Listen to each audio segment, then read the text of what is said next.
지난 주간에 날씨가 굉장히 많이 더웠던 것 같습니다. 지금도 에어컨을 켜지 않으면 이제 조금 힘든 그런 날씨가 된 것 같아요. 여름이 되면 늘 이렇게 생각나는 연상되는 나라 중에 하나가 제가 가봤던 건 아니고요. 오래전 여행 프로그램에서 봤던 나라인데 브루나이라고 하는 그런 나라를 보여줬는데 그 나라가 좀 생각이 납니다. 말레이시아 옆에 있고 보르네오라고 좀 잘 알려져 있는데 브루나이라고 합니다. 이 나라는 뭐 인구가 그렇게 많지는 않고요. 좀 오래된 자료긴 한데 약 한 50만 명 이하의 그런 나라라고 하니까 우리 지금 고양시의 절반 정도도 안 되는 그런 수준인 거죠. 그리고 이 나라에는 아직도 이제 국왕 체제라고 합니다. 왕이 있고 그렇다고 하는데, 근데 이 브루나이가 이제 생각이 나는 건 세금이 없다고 합니다. 그러니까 세금이 전혀 없고 대학교까지 학비도 무료이고, 그리고 성적이 우수하면 나라에서 유학도 공짜로 보내준다고 합니다. 병을 치료를 할 때도 병원에 1달러만 내면 모든 질병을 무료로 치료를 받을 수 있다고 합니다. 근데 이제 오래전 이 나라에서 최고급 주택단지를 지어서 이제 사람들에게 무료로 들어와서 살라고 했다고 합니다. 이제 아파트 같은 이런 거라면 이제 빌라 단지 같은 걸 지어서 사람들한테 들어와서 살라고 했는데 사람들이 안 들어왔대요. 다 대부분의 사람들이 이렇게 그 해변가에 수상 가옥을 짓고 뭐 통나무로 짓는 거잖아요. 수상 가옥을 짓고 그런 게 이제 너무 익숙하고 편해서 최고급으로 뭐 주택을 짓고 뭐 공짜로 준다고 해도 안 들어온다고 합니다. 그래서 나라에서 그러면 어떻게 해줄까 그랬더니 뭐 여름에 더우니까 에어컨이나 좀 달아달라고, 그래서 모든 집마다 에어컨을 다 달아줬던 거죠. 뭐 집집마다 뿐만 아니라 방방마다 달았고, 뭐 겉에서 볼 때는 뭐 이렇게 수상가옥 통나무 집인데 안으로 들어가면 뭐 실제로 안에는 뭐 대리석이 깔려 있고 뭐 그렇다고 하더라고요. 그래서 저는 여름이 오면 그냥 늘 더운 날이 되면 그 프로그램이 좀 연상이 되기도 합니다. 그런데 참 아이러니하게도 이 나라에서는 다른 나라로 이민을 가는 그런 사람들이 굉장히 많다고 합니다. 그러니까 국민으로서 누릴 수 있는 경제적인 권리, 또 복지적인 권리는 상당히 많지만 도둑질을 하다가 잡히면 팔을 잘라버린다고 하고요. 그리고 또 다른 죄를 지으면 돌멩이 던져서 죽이기도 하고, 인권 부분에 있어서는 굉장히 후진적인 면도 많은 것이죠. 저는 오늘 본문을 보면서 민수기 32장을 묵상을 하면서 권리라는 것에 대한 생각이 또 연상이 됐습니다. 과연 우리는 어떤 권리를 가지고 있을까? 과연 우리는 어떤 권리를 가지고 있을까요? 내가 원하면 무엇이든 가질 수 있는 권리가 있으면 얼마나 좋을까? 또 우리 이음이 같은 경우에 굳이 공부하지 않아도 내가 원하는 학교라고 한다면 내가 원하면 그냥 들어갈 수 있는 그런 권리. 또 우리 혜성이 같은 경우에 공부하지 않아도 내가 저 학교 가고 싶어 그러면 내가 원하는 학교에 갈 수 있는 권리가 있다면 얼마나 좋을까만 싶지만 사실은 그런 권리가 우리한테는 없죠. 거꾸로 하지 않을 권리도 있으면 얼마나 좋을까 싶기도 합니다. 군대에 가기 싫은데 안 가도 되는 권리가 있으면 얼마나 좋을까. 또 부모님께 저는 공부를 하지 않을 권리가 있습니다 라고 이야기를 할 수 있다면 얼마나 좋을까 싶지만 그렇지 못하죠. 우리에게는 권리라고 하는 것은 우리에게 있어서 굉장히 많은 것이 있다라고 생각을 하지만, 생각을 해보면 실제로 이 권리에는 상당히 큰 제약들이 있는 것 같고요. 또 많은 것을 누리고 있다라고 생각을 하지만 또 생각보다 그렇지 못한 부분들도 많이 있는 것 같습니다. 오늘 우리가 이제 민수기 32장을 읽었는데, 이 민수기 32장은 한 부분 좀 떼어놔서 보기보다는 민수기 26장에서 마지막 36장까지 전체를 통으로 보는 것이 조금 더 좋은 것 같습니다. 이 민수기 26장에서 36장까지는 광야 생활의 이제 마지막 부분을 정리를 하고 있고요. 특별히 이 모세가 이 내용을 기록을 할 때 왜 이 마지막 내용을 여기에다가 배치를 하고 있을까에 대해서 생각을 해보시면 조금 더 좋을 것 같습니다. 민수기 26장에는 조금 전에 이렇게 그 애니메이션에도 나왔지만, 이 애니메이션에서 나왔던 내용은 그 민수기에서 했던 첫 번째 인구 조사입니다. 그런데 민수기 26장은 민수기에서 있었던 두 번째 인구 조사예요. 민수기에는 이렇게 두 번의 인구 조사가 나오는데, 첫 번째 인구 조사는 이집트에서 나온 사람들 중에서 이제 전쟁에 나갈 수 있는 그런 사람들의 숫자를 셌습니다. 그 숫자가 아까 이제 애니메이션에서 나왔던 것처럼 60만 3,550명이었습니다. 그러니까 이 숫자는 남성 성인들의 숫자가 되는 것이죠. 그런데 이 가운데서 2명을 제외하고는 모두 광야에서 죽습니다. 하나님께서 이들을 죽게 하신 것이죠. 이집트에서 노예 생활하고 있던 그들을 자유민으로 만들었고, 그리고 그들을 가나안에 정착해서 살도록 약속을 하셨지만, 이들이 가나안에 정탐꾼을 보내서 봤을 때 우리가 저들과 싸워서 이길 수 있다고? 우리는 못 이겨. 우리는 하나님이 저런 이야기를 했지만 우리는 들어갈 수 없어 라고 하나님의 약속을 믿지 못했고, 그리고 계속 이집트 노예살이가 더 낫다라고 불평을 해댔기 때문에 하나님은 결국 이 1세대들에게 가나안을 허락하지 않으십니다. 결국 광야 생활 40년 동안에 이 60만 3,550명, 물론 이 가운데 이것은 남성의 숫자였고 이들을 포함해서 노인들과 여성들과 어린 아이들까지 포함을 하게 되면 수백만에 달하는 숫자가 되었겠죠. 그 사람들이 다 죽게 됩니다. 그리고 26장에서 두 번째 조사를 하게 되는데, 하나님께서 새로 광야로 이끌고 오셔서 하나님께서 새로 광야에서 새롭게 태어나게 한 사람들, 그리고 이 사람들을 이끌고 가나안으로 들어가게 되겠죠. 이 사람들은 단순히 그냥 광야에서 태어났다는 것이 중요한 것이 아니라 하나님의 약속을 믿는 사람들, 그리고 하나님의 약속을 따라갈 수 있는 사람들을 하나님께서 새로이 형성을 하신 것인데, 두 번째 인구조사에서 나왔던 숫자가 몇 명이었냐면 60만 1730명이었습니다.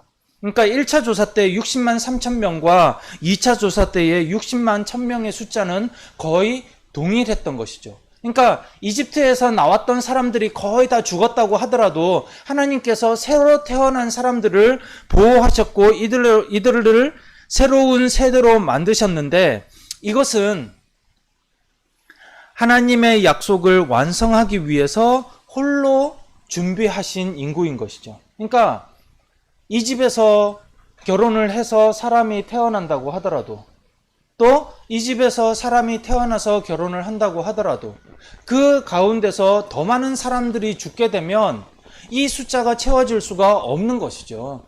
더 많은 숫자들이 죽고 숫자가 더 줄어들게 되면 앞으로 가나안에 들어가서 싸움을 하게 되고 가나안에 들어가서 정착을 하게 될 때에 이 사람들이 더 위축될 수도 있다라는 것입니다. 그렇기 때문에 이 숫자만 놓고 본다면 1차로 인구조사에 됐던 사람들이 모두 죽었다고 하더라도 하나님께서는 하나님의 약속을 이루어 가시기 위해서 거의 동일한 숫자의 사람들을 하나님께서 조성해 오셨다는 것을 아무도 그 부분에 대해서 생각지 않으셨지만 40년 동안 하나님께서는 이 인구를 만들어 오셨다는 것을 그제서야 발견을 할 수가 있게 되는 것이죠. 그리고 나서 이제 27장부터 36장까지가 이들을 이끌고 가나안에 들어가기 직전의 상황인 것입니다. 모세가 이 직전의 상황들을 정리를 했는데, 그렇다라고 한다면 이 부분이 얼마나 중요한지 우리는 다시 한번 생각을 할 수가 있겠죠. 가나안 민족들과 싸우기 위해서 정신문장도 새로 해야 되고, 또 가나안에서 잘 살기 위해서 확인해야 될 것들 다시 확인하고, 마무리할 것들 마무리하고, 이런 내용들이 그 가운데 담겨져 있습니다. 제가 자세하게 말씀드리지 않는 것은 여러분들께서 이제 읽으시고 묵상을 하시면서 이 부분들을 떠올리시도록 하기 위해서 간단하게만 말씀을 드립니다. 그런데 이 민수기 27장에서 36장까지의 이 전체를 통으로 하나의 이야기로 묶는다고 한다면 굉장히 의미심장한 부분이 있는데, 처음을 열고 마지막을 닫는 이야기가 있습니다. 그 부분이 무엇인가 하면 슬로브핫이라고 하는 사람의 딸들에 대한 이야기입니다. 하나님께서 가나안에 들어가게 되면 각 지파마다, 각 가정마다 땅을 분배해 주시겠다고 약속을 하셨습니다. 저도 이때 태어났다면 저에게도 땅이 있었을 텐데요. 그런데 문제가 있습니다. 슬로브핫이라고 하는 사람이 죽었는데, 이 슬로브핫이라고 하는 사람에게는 자녀들이 딸만 5명이 있었습니다. 그러니까 지금까지 유대교 율법에서는, 구약 전통에서는 딸에게 기업이 주어진 상황이 없었습니다. 그러니까 사실은 딸만 낳아서 있었던 적이 거의 없었던 것이죠. 대부분의 경우에는 자녀를 낳으면 아들도 있고 딸도 있었고 이런 상황들이 대부분이었기 때문에 이 부분에 대해서 문제시 된 적이 별로 없었던 것 같아요. 그런데 이 집안에는 하필 딸만 5이 있었던 것이죠. 그런데 대부분의 경우에 유대인들 같은 경우에는 여성들은 결혼을 하면 남성 집안에 그냥 사람이 됩니다. 그래서 기업 대신 이 여성에게는 지참금만 줬던 것이죠. 그런데 슬로브핫에게는 딸만 있었기 때문에 이 땅을 누구에게 물려줄 것인가? 그리고 이 슬로브핫의 딸들에게 혹시라도 땅을 물려준다고 하더라도 이 여성들이 시집을 가게 되면 이 땅은 누구의 소유인가? 그리고 만약에 이 땅이 문제가 있어서 이 가족이 다 먹고 사는데 문제가 있어가지고 어려움이 있어서 이 땅을 다 팔아버렸어요. 그러면 50년 이후에 희년이 되었을 때 이 땅은 누구에게 돌아갈 것인가? 이런 문제가 발생을 하게 되는 것이죠. 지금까지 여성의 상속에 대해서 별 관심이 없었지만 슬로브핫의 딸들이 나타나서 구약 성경에서 유대교인들 가운데 처음으로 여성의 권리를 주장을 하기 시작을 한 것입니다. 그런데 이 문제는 단순히 여성의 권리 차원에만 그치는 것이 아니라 하나님의 백성들의 먹고 사는 문제, 또 사회 구조의 문제, 그리고 하나님 나라의 방향성과도 밀접한 관련이 있었던 것이죠. 만약에 하나님, 우리 가족 가운데 여성들만 남게 되었는데 이 우리 여성들이 땅을 물려받았다가 나중에 다 다른 지파로 흩어지게 되었을 때에, 그리고 50년이 지났을 때에 이 희년이 되었을 때 이것은 누구에게로 돌아가게 되는 것이 정상이겠습니까? 옳은 것이겠습니까? 만약에 이 땅이 우리 아버지의 이름에 남아있지 못한다고 한다면 그러면 정말로 이것은 하나님의 사상에 맞는 것입니까? 다 뿔뿔이 흩어져 버리게 되고 땅도 어디 갔는지 모르게 된다면 우리의 자손들 가운데서 정말 가난하게 사는 사람들은 그냥 대대로 가난하게 살 것이 뻔한데 그것이 정말 하나님의 나라의 공의에 맞는 것입니까? 이런 문제 제기를 할 수도 있는 것이죠. 그렇기 때문에 이것은 단지 여성의 권리 차원에만 그치는 것이 아니라 굉장히 복잡하게 여러 가지 사회적인 구조의 문제와 하나님 나라의 방향성과도 관련이 있게 되는 그런 것이었죠. 그래서 결국 슬로브핫의 딸들은 나중에 36장에 가게 되면 상속을 받게 됩니다. 그리고 이 슬로브핫의 딸들은 그들이 속한 지파 내에서만 결혼을 하라는 그런 제약을 받게 되지만 결국 이를 통해서 상속을 지키고 회복할 수 있는 토대를 그 가운데서 마련을 하게 됩니다. 그런데 이와 견주어서 볼 만한 사건이 바로 오늘 우리가 읽었던 이 민수기 32장의 사건입니다. 르우벤과 갓 지파의 두 지파가 이 땅과 관련돼서 땅의 권리와 관련돼서 문제가 생겨서 모세를 찾아오게 된 것인데요. 이 두 지파는 가축대가 셀 수 없이 많아졌습니다. 그러니까 광야 생활을 하면서도 하나님께서 은혜를 베푸셔서 사실 광야 생활의 그 단적인 그 은혜에 대해서 저는 너무 감동이 되는 게 그 광야 생활을 하면서도 옷이 떨어진 적도 없고 신발이 헤어진 적도 없다는 것이 하나님께서 얼마나 세밀하게 보호해 주셨는가, 하나님의 은혜가 얼마나 큰가를 알 수가 있다고 생각을 하는데 이 두 지파 가운데서도 보면 광야 생활을 하면서도 가축대가 셀 수 없을 정도로 많아졌다고 이야기를 합니다. 그러니까 사실 이 수백만 명의 사람들이 계속적으로 이동을 할 때 먹고 생존하는 문제도 정말 큰 문제인데 이것을 하나님께서 만나와 메추라기를 통해서 해결해 주셨죠. 근데 가축들을 갖다가 먹이는 것마저도 사실 심각한 문제였는데 그 가축들이 먹고 생존하는 것뿐만 아니라 그 가축들이 새끼를 낳았을 때도 이 새끼들도 충분히 먹고 살 수 있을 정도로 그들이 가는 곳곳마다 푸른 초장들이 있었다라는 것이죠. 그렇게 하나님께서 은혜를 베푸셨습니다. 그런데 문제가 발생을 하죠. 이 두 지파가 이 많은 가축들을 유목을 하기에 가나안에 적당한 장소가 없으면 어떻게 하나라고 하는 걱정이 생긴 것입니다. 더군다나 지금 이들은 요단강을 지나서 요단강을 건너게 되면 가나안 지파들과 싸워야 되는데 지금 이들이 마침 머물고 있는 요단 동편 땅이 매우 마음에 들었던 것이죠. 여기에 보니까 땅도 어마어마하게 넓은 것뿐만 아니라 곳곳에 푸른 초장이 있어서 이 가축을 먹이기에 충분할 것이라고 그들이 생각이 됐던 것입니다. 그래서 요단 동편에 머물 수 있게 해달라고 요청을 합니다. 그런데 이 두 지파의 말을 들은 모세가 굉장히 화를 내죠. 아니, 당신네 조상들이 이스라엘 민족의 사기를 떨어뜨리더니 이제 당신들도 동족의 사기를 떨어뜨립니까?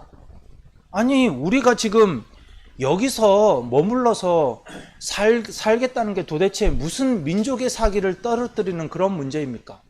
이렇게 생각할 수 있는데 모세가 더 이야기를 합니다.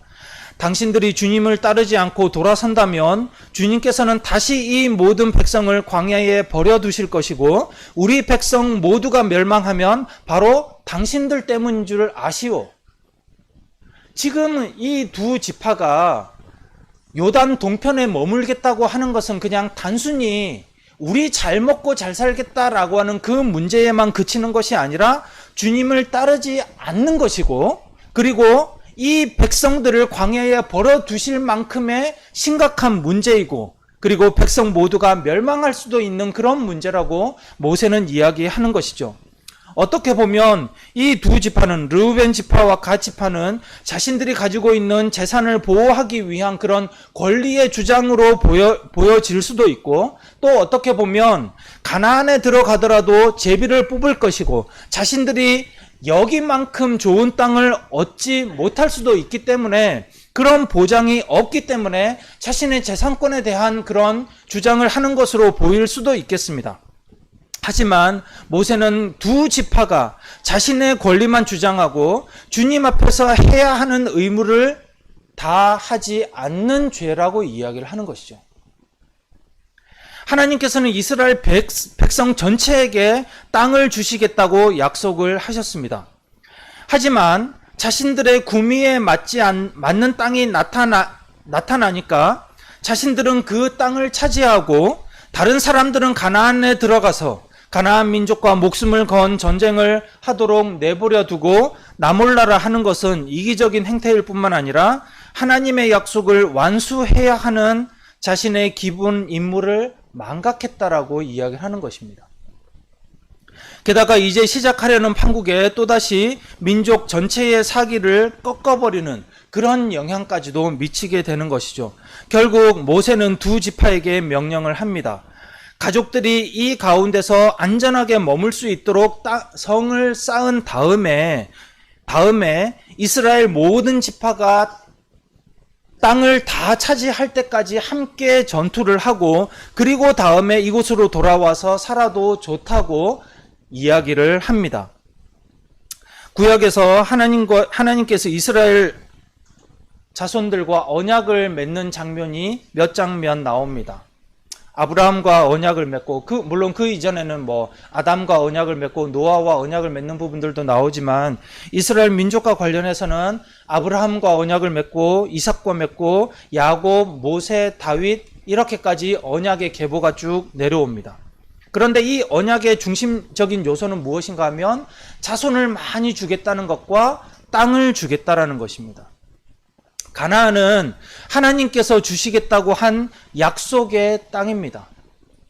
가나안으로 들어가는 그 과정과 가나안으로 들어가기만 하면 하나님께서 땅을 주시겠다고 하는 것이 하나님의 약속이었고 이것은 하나님께서 준비하신 것이고 이 모든 과정 가운데서 하나님께서 친히 하시고 하나님께서 이기도록 하실 것이라는 것이 이후에 성경에서 보면 쭉 나옵니다.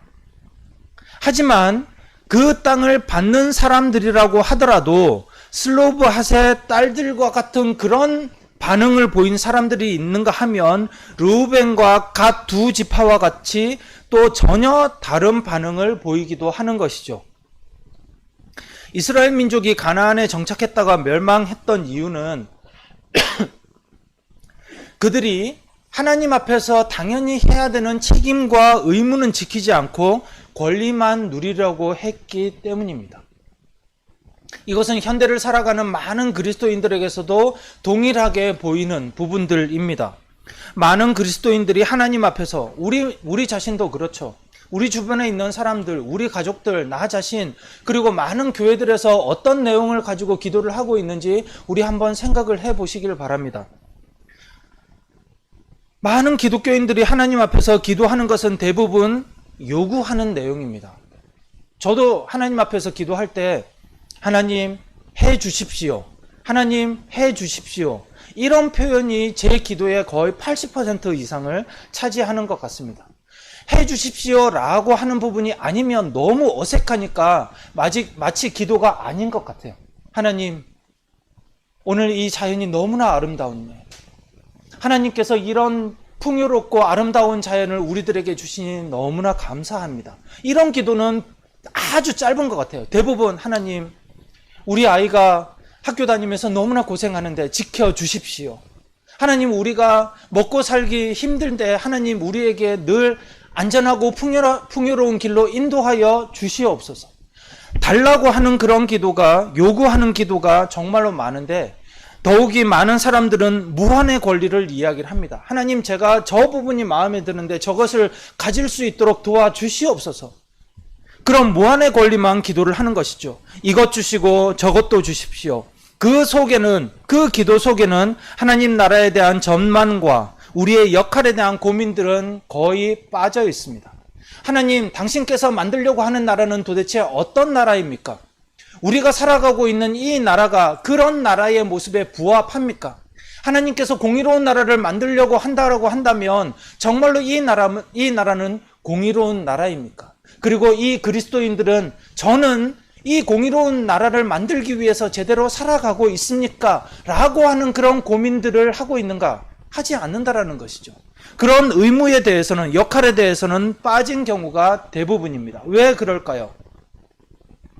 르우벤과 갓 지파의 경우들을 보면 그들이 지금 초점을 맞추고 있는 것은 그들이 가지고 있는 것에 초점을 맞추고 있습니다. 하나님께서 그들에게 주셨건 아니면 그들이 그것을 지키기 위해서 애를 썼건 그들이 지금 초점을 맞추고 있는 것은 그들이 가지고 있는 것이죠. 만약에 가나안에 갔을 때에 이 많은 인원들을 데리고 이 많은 동물들을 데리고 갔을 때에 그들이 동일하게 유지할 수 있을 것인가 두려웠을 수도 있겠습니다. 하지만 결국 그들이 가진 것에 초점을 맞추다 보니 놓친 부분이 있는데 그것은 주께서 내 삶을 어디로 인도하실 것인가 라고 하는 부분에 대해서는 놓치고 있는 것이죠. 하나님께서 왜 우리를 가나안으로 인도하시는가? 왜 우리에게 굳이 그 땅으로 가셔서 그 땅을 우리들에게 주시려고 하는 것인가? 왜 여기에 머무르면 안 되는 것인가? 내 삶이 저곳으로 가게 되면 하나님께서는 도대체 나에게 어떤 삶으로 인도하실 것인가에 대한 그 부분에 초점이 빠져버리게 될 때에 결국 하나님 앞에서의 그리스도인으로서의 삶의 역할들은 빠져버리게 되는 것이죠. 우리 역시도 마찬가지입니다. 하나님 나라가 완성되기까지 우리들에게 맡겨주신 역할은 도대체 무엇이 있을까? 특별히 우리는 하나님 앞에서 서원을 하면서 하나님 앞에서 큰 비전을 가지면서 넘어서 교회라고 하는 이름을 붙였습니다. 우리가 거기에서 과연 무엇을 넘어서려고 하는 것일까요? 하나님께서는 우리들에게 무엇을 넘어서기를 원하시는 것일까요? 저는 넘어서라는 이름을 생각을 할 때마다 이것이 과연 넘어서 교회만 가지고 있는 독특한 정체성인가? 그렇지 않죠. 이것은 이 땅을 살아가고 있는, 현대를 살아가는 모든 그리스도인들이 다 넘어서야 되는 그 부분입니다. 우리가 가지고 있는 구습의 문제들, 우리가 가지고 있는 편협한 기독교 사상들, 이런 부분들, 우리가 내 개인적인 모습 때문에 나의 어떤 살아온 그런 배경 때문에 너무나 쉽게 무시했었던 많은 사람들, 소수자들, 이런 부분들까지도 넘어서야 되는 것이 우리들이 하나님 앞에서 약속했었던 것이고 하나님께서 우리들에게 기대하는 부분들이죠. 그것이 우리들에게 있어서 맡겨진 역할일 것입니다. 하지만 그 역할에 대해서 잊어버리게 되면 지금 현재의 모습에 우리는 익숙하게 되고 만족하게 되는 것이죠. 이것은 우리가 하나님 앞에서 하나님께서 어떤 상황을 주시든지 자족하라고 하는 것과는 별개의 것입니다. 지금 더 이상 움직이지 않겠다라고 하는 고집의 모습이 그렇게 만족하는 모습으로 나타나게 되는 것이죠. 사랑하는 가족 여러분, 지금까지 살아오면서 우리가 찬양하면서도 하나님께 고백했던 것처럼 우리가 지금까지 지내왔던 그런 시간들을 보면 다 하나님께서 채우셨던, 하나님께서 인도하셨던 그런 시간들입니다. 물론 그 가운데서 우리가 애쓰고 노력하고 이런 부분들이 많겠지만 그것은 마치 바다로 흘러가는 그 강물 위에 있는 나뭇잎 하나처럼 위태로운 그런 삶을 사면서 나뭇잎이 혼자서 애쓰고 그런 부분들도 있었겠지만, 그러나 그 강이 흘러서 바다로 가도록 하는, 그것은 강물의 흐름인 것이죠. 우리 삶을 이끌고 가시고 채워주시는 것은 하나님의 은혜라고 하는 부분에 대해서는 우리들이 모두 동일하게 말을 할 것입니다. 그렇다라고 한다면 그 속에서 우리가 생각해야 되는 것은 무엇인가? 우리들이 무슨 역할을 해야 되느냐라는 것이죠.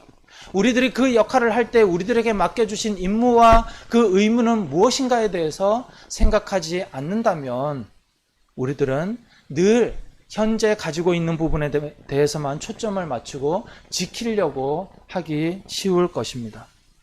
사랑하는 가족 여러분, 저는 우리 모두가 이것은 저는 잘 살고 있으니 여러분은 똑바로 사십시오 라고 이야기를 하는 것이 아니라 저와 우리 모두가 다 동일한 것 같습니다. 이 시대에 살아가는 그리스도인들, 우리 모두가 하나님 앞에서 하나님께서 우리들에게 주신 그 은혜를 기억하면서 우리들에게 맡겨주신 역할과 임무를 더욱더 뚜렷하게 기억하고 그 역할들을 해 나갈 수 있기를, 그런 삶이 될 수 있기를 예수 그리스도의 이름으로 축원합니다. 이 시간